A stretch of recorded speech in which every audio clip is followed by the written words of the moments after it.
All right. So we got one of our main topics today, which is POB to CLG. What do you guys think about this move? This came out like the day after our show.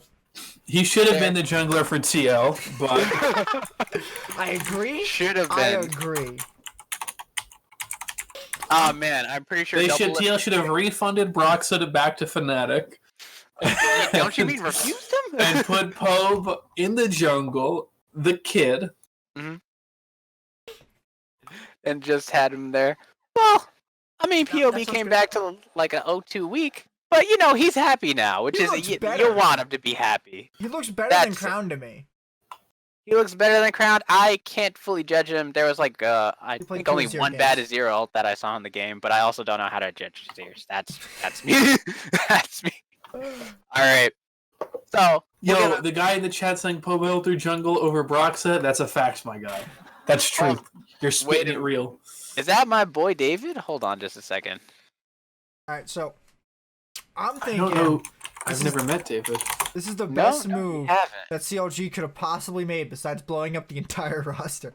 Because they're stuck in last place, and POB was sitting on TL's bench waiting for someone to put him in. Yep.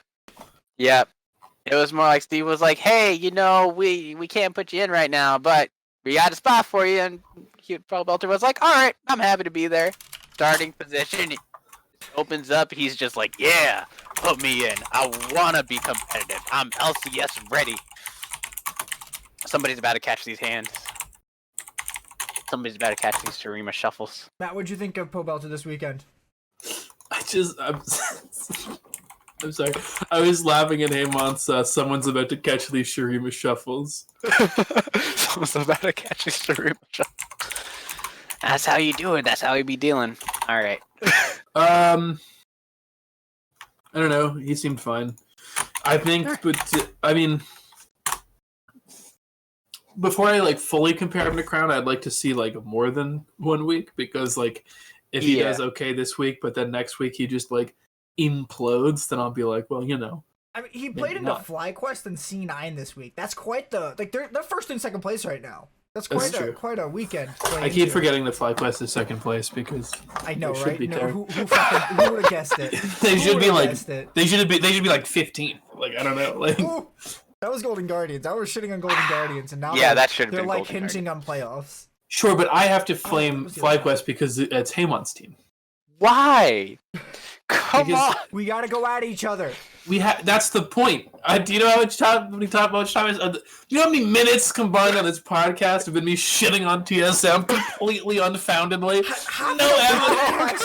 Was every week half the podcast was dedicated to me and Matt just snide comments against the other team. Just shitting on the other team, usually without any evidence. FlyQuest are the underdog. It was all memes. FlyQuest are not the FlyQuest are not even animals. They're just they're not even animals. They're not even dogs. What's the wild turtle even doing on that team? Oh no, turtle is an animal.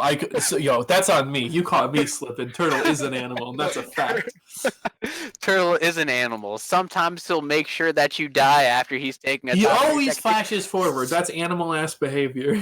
You're absolutely right. He's sniffing out a kill. He's gonna do it every single time. There's no stopping this man. That flash button forward. So this weekend, PoE, who was on CLG as their mid laner before this split, said that he was a big asset to CLG. Travis Gafford interview, and someone posted that to the TL subreddit, or not TL, sorry, the CLG subreddit, and there's a bunch of upvoted posts about how they didn't think PoE was all that good, and PoE is overrating how important he was to the team back then. PoE is second place right now. Yeah. Do you think PoE is really overrating his importance to the team? But look, Biofrost said something similar in another Travis interview. And to be honest, it looks like those two players were pretty important to this team because this team fell right the fuck apart.